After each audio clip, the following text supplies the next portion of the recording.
Cette vidéo concerne les nématodes nécrotiques du bananier.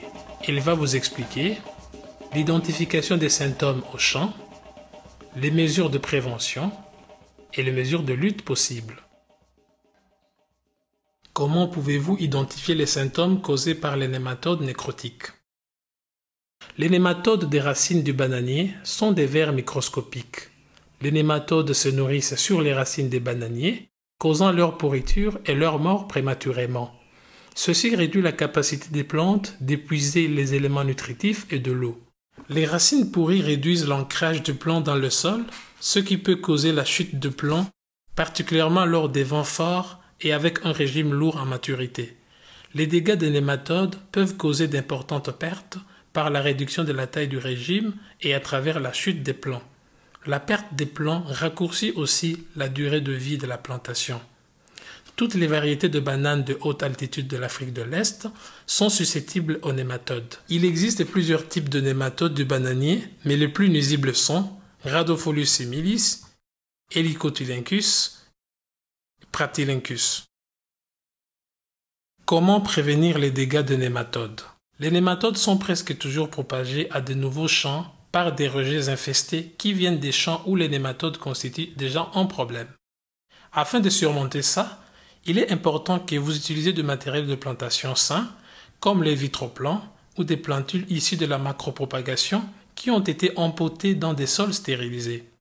Alternativement, vous pouvez enlever les nématodes des rejets par le parage et le traitement à l'eau bouillante. Le parage est un processus par lequel toutes les racines sont enlevées du rejet et la surface du corme est épluchée pour le rendre propre. C'est comme l'épluchage de la pomme de terre. Le traitement à l'eau bouillante est un processus par lequel les rejets parés sont plongés dans de l'eau bouillante pendant 30 secondes. Vous pouvez estimer ces 30 secondes en utilisant une montre ou la fonction du chronomètre sur votre téléphone portable. L'eau bouillante tue tous les nématodes et les œufs qui peuvent être restés sur la surface du corme après épluchage. Attention, ne laissez pas très longtemps le rejet de l'eau bouillante car ceci tue le rejet. Une autre voie de lutte contre les nématodes est l'utilisation des résidus des plants de tithonia en plantant. Le tithonia est communément connu comme le tournesol sauvage. Tithonia peut être coupé et placé à l'état frais dans le trou de plantation. Le nématode n'aime pas le tithonia et la présence des résidus de tithonia empêche toute infestation des bananiers. En plus, l'application du tithonia fournira des éléments nutritifs aux plants de bananiers. L'application du fumier dans le trou de plantation permettra aussi aux plants de croître vigoureusement. Comment lutter contre les nématodes?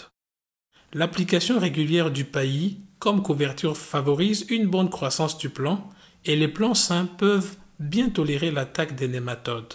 La plupart des résidus des plantes sont bons pour pailler avec. Une autre option de lutte contre les nématodes est l'utilisation des variétés de bananes tolérantes ou résistantes. Les variétés connues tolérantes ou résistantes sont Kilomètre 5, FIA 17 et FIA 23 qui sont très productives et peuvent être de bons remplaçants pour les variétés locales à dessert et à bière susceptibles. Enfin, vous pouvez aussi choisir de faire des rotations du bananier avec d'autres cultures comme le manioc et la patate douce. Une telle rotation aide à casser le cycle des nématodes et à réduire la pression des nématodes quand les bananiers sont replantés.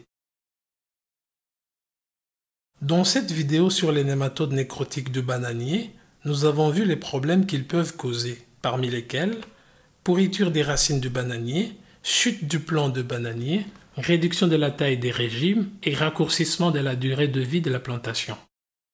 Nous avons aussi relevé les mesures de prévention qui incluent l'utilisation des matériaux de plantation sans nématodes comme les vitroplans ou les plants issus de la macropropagation, des rejets parés et traités à l'eau bouillante, l'utilisation du tithonia ou du fumier dans le trou de plantation, l'utilisation du paillis sur la surface du sol, la plantation des variétés tolérantes comme Kilomètre 5, FIA 17, FIA 23. Là où la pression des nématodes est élevée, la rotation avec une autre culture comme le manioc est bénéfique.